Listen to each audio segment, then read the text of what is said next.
Hey, we're at the National Hardware Show, checking out some of the cool things at this year's show. We've done the RinseKit before. You guys heard us talk about that last year. Now they've got the RinseKit pod. This is a little bit smaller now. This handles 2 gallons.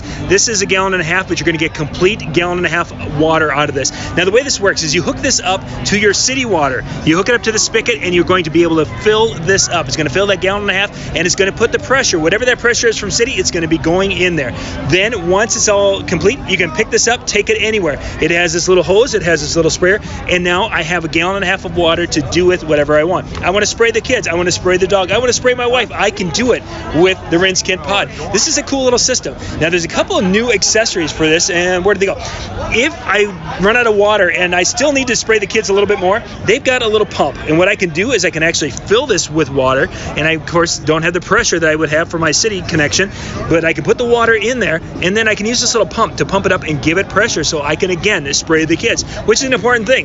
But the wife gets tired of getting sprayed with the cold water. I have got an option. I've got a little heating element. This is a 12-volt heating element.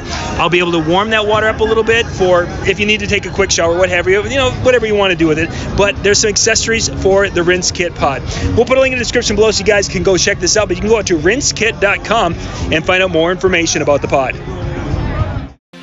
For more tips and how-to videos, go to weekendhandyman.com.